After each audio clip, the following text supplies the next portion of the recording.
Eddie Hearn has revealed that Singapore has emerged as a possibility to host Anthony Joshua versus Tyson Fury as they look to secure a major site fee. It's claimed Saudi Arabia is still most likely, plus also interest from Dubai, Qatar, America, and China. This is a Michael Benson tweet, and he has quoted from the Mail Sport. Now, Eddie Hearn did this interview a couple days ago with IFL TV, and he said that there's been constant talks or negotiations behind the scenes between himself representing Team AJ and Team Fury. There appears to be a willingness from both parties to make this fight as soon as humanly possible, the legal challenge from Deontay Wilder notwithstanding. Now, even prior to the events which transpired in 2020,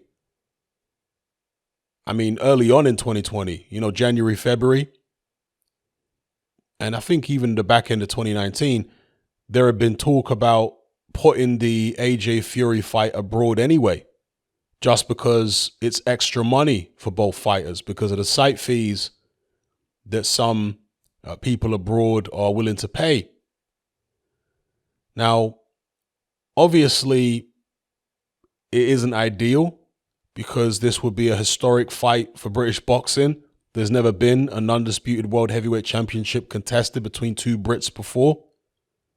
And I know people compared AJ fighting abroad to Muhammad Ali fighting Joe Frazier in Manila in the Philippines or George Foreman in Africa in the Congo. But in those instances, it was a bit different because the vast majority of world heavyweight title fights were fought in the United States back then. So to have the occasional one out of the country, and Ali, he went to several different countries, even George Foreman in his short reign, first reign as world heavyweight champion, he fought abroad. But for the most part, the vast majority of world heavyweight championship fights were contested in the US, in America. So to have a few that were abroad wasn't really a big hit. It wasn't really a big blow for American boxing fans. But for British boxing fans, yeah, there's been a lot of Anthony Joshua world heavyweight title fights in the UK. But as I said, never been an undisputed world heavyweight title fight between two Brits before. So for that to be abroad, it's not the best for British boxing fans. But bottom line is, better it happens abroad than it doesn't happen at all. And in the current situation, both teams are going to have to move at speed to get the fight done at all. Never mind, them trying to do it overseas. Yeah, there are lots of countries which are very open. Even in America, you got states like Florida, which is very open. It's been very open for months now. South Dakota, but who does boxing in South Dakota? Texas, they're open to some degree, but not, as far as I'm aware, to the level that Florida is. And in fact, in this video, Eddie Hearn says that Tyson Fury is currently over in Florida training in Miami.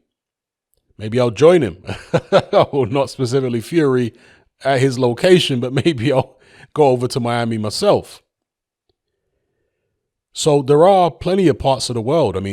Tanzania's been open the whole of 2020. And there are various other countries around the world that are very open, despite what the media might tell you. In the UK, there are various countries around the world that are still very, very open. So there are opportunities to do this fight elsewhere. And as I say, they need to strike while the iron is hot. Now, obviously, AJ's got this situation with Usyk, whereby Usyk has his WBO mandatory. But Usyk in recent weeks has indicated that he'd be willing to step aside. And that would then just leave this situation with Deontay Wilder. And I haven't heard any updates on that lately. Hopefully it can be resolved, or whatever the case may be, to allow Tyson Fury to participate in this undisputed fight. So fingers crossed. Let's hope and pray that, and the reason I say both parties really need to put the foot on the gas, and that's what they appear to be doing, is because a lot of industries are in trouble right now, and boxing is definitely one of them. So they need to get the biggest fights that they can possibly get done now. Now, also in this video, Eddie Hearn's talking about, a lot of other things. And there's something I've been calling for a long time, which is for Eddie Hearn to take loads of his fighters abroad. Forget about what the British Boxing Board of Control and the UK government's doing. Fighters want to get out and fight. So if that means taking them abroad to fight in a country that's more open, or allowing them to fight on another promoter's show, I think that any fighters that Eddie Hearn currently has that are being stifled by what's going on at the moment, they should start putting pressure on Eddie Hearn and saying, look, Eddie, if you can't get me out, then I want to be able to go and fight on someone else's show abroad. If you can't get me out on one of your shows abroad. I think if the fighters are contractually in a position to do that, then that's what they should do. They should stop waiting for the British board and the potato in a wig in Westminster to give their blessing, and they should take matters into their own hands. It's their career at the end of the day, So that's my take on the situation. Hopefully AJ Fury gets signed, sealed, and delivered wherever it is in the world. I don't care if it happens in Outer Mongolia. I want to see the fight as a boxing fan. And you got to strike now before any other madness is thrown into the equation. And as I say, a lot of other fighters that Eddie Hearn has, they should look to put pressure on him. And if he can't put them on shows abroad, then they should say, hey, let me go fight on a different promoter's show. So let's see what happens. Let me know what you guys think in the comments below.